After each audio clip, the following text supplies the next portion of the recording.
demolition team set off when you see the old demolitions of these old buildings. It looks like one of those scenes of an old building being purposely dynamited and blown up. Anybody who's ever watched a building being demolished on purpose knows that if you're going to do this, you have to get at the under-infrastructure of a building and bring it down. The way the structure is collapsing, this was the result of something that was planned. It's not accidental that the first tower just happened to collapse and then the second tower just happened to collapse in exactly the same way. How they accomplished this, we don't know.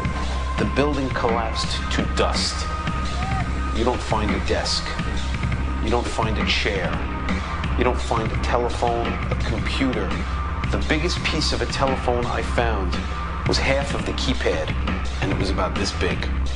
What happened to the concrete? The concrete was pulverized from river to river. There was dust powder 2-3 inches thick. The concrete was just pulverized. Reminiscent of those pictures we've all seen too much on television before, when a building was deliberately destroyed by well-placed dynamite to knock it down. If they had detonated, they were planned to take down a building. Boom, boom, boom, boom, boom. I heard a second explosion. There was a heavy-duty explosion. Then there was secondary explosions and then the subsequent collapses. An explosion blew and it knocked everybody over. To me, it sounded like an explosion. It sounded like gunfire. Bang, bang, bang, bang, bang. And then all of a sudden, 3 big explosions. We heard a big explosion coming down. And then the entire top of the building just blew up. We saw some kind of explosion. By the force of the explosion. Big explosion. Blew us back into the 8th floor. Then we get to the lobby. This is a big explosion. The lobby looked as though a bomb had exploded there. A huge explosion now raining debris. It's been a huge explosion. Huge explosion that we all heard and felt. We just witnessed some kind of follow-up explosion. We heard a very loud blast explosion. The secondary explosion at Tower 1 camp. That is another bomb going off. He thinks that there were actually devices that were planted in the building. Planted in the building.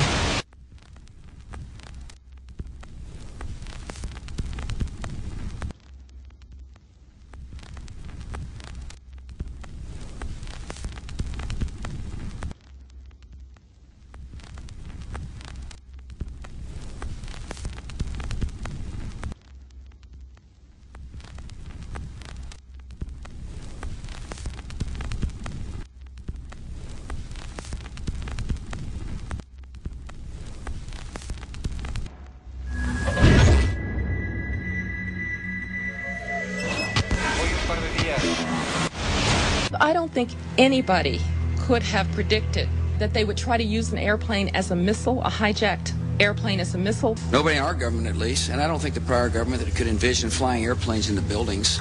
No specific threat involving really a domestic operation or involving what happened, obviously, the city's airliner and so forth. There were no warning signs that I'm aware of. USA Today reports that in the 2 years before the attacks on September the 11th, NORAD conducted exercises using hijacked airliners as weapons. And one target was the World Trade Center.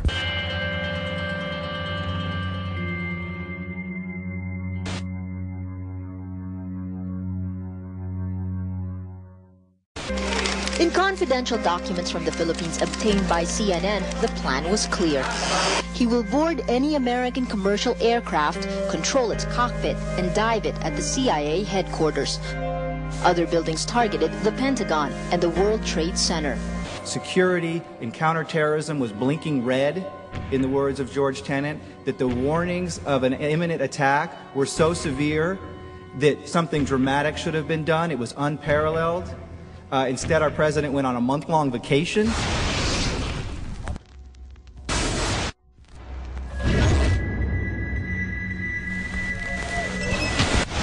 The head of Pakistani intelligence at the ISI, Mahmoud Ahmed, requested Omar Sheikh to wire $100,000 to Mohammed Atta, who was the lead hijacker. Hijacker Mohammed Atta received wire transfers via Pakistan. The man sending the money to Atta is believed to be Ahmed Umar Saeed Sheikh. Omar Sheikh admitted he was supported by the Pakistan government's intelligence service, the ISI.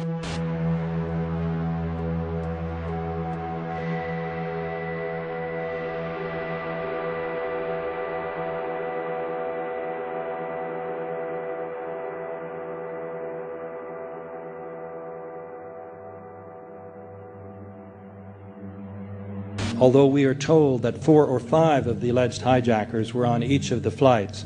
If so, their names should have been on the flight manifests. But the flight manifests that have been released contain neither the names of the alleged hijackers nor any Arab names whatsoever. We know that the men who were supposedly the hijackers had their houses, cars, credit cards paid for by the U.S. government. They were, in truth, agents. Evidence was also apparently planted. The passport of one of the hijackers on Flight 11 was allegedly found in the rubble. Goes through the fireball, through the side of the plane, and comes down to the ground unscathed. But something happened. For 6 months, they reported they had this passport. Boy, we've got it. We've got the proof. And then the guy stood up and was alive.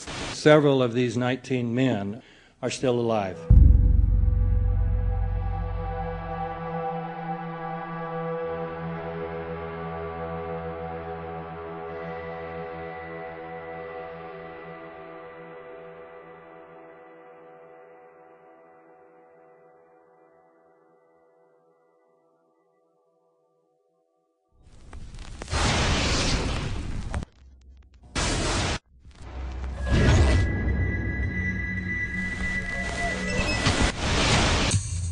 Of course we're after Saddam Hussein, bin Laden. He's January 2001, the Bush administration orders the FBI and intelligence agencies to back off investigations involving the bin Laden family, including 2 of Osama bin Laden's relatives, who were living, guess where, in Falls Church, Virginia, right next to CIA headquarters. When he was already America's most wanted criminal, he reportedly spent 2 weeks in the American hospital in Dubai, was treated by an American doctor, and visited by the local CIA agent. We have not seen one piece of evidence that links Osama bin Laden directly to the planning stages of September 11th. This failure to provide proof was later said to be unnecessary because bin Laden, in a video allegedly found in Afghanistan, admitted responsibility for the attacks. This confession is now widely cited as proof. But the man in this video has darker skin, fuller cheeks, and a broader nose than the Osama bin Laden of all other videos. We again seem to have planted evidence. In 1976, Osama's older brother Salim bin Laden hired a man in Texas by the name of Jim Bath to handle all the investments in the United States for the bin Laden family. Jim Bath also happens to be a personal, almost lifelong friend and former Air National Guard pilot with George W. Bush. The connections between the Bushes and the bin Ladens become much more clear when George Herbert Walker Bush made trips to Saudi Arabia in 1998 and 2000 to meet with the bin Laden family on behalf of a company called the Carlyle Group.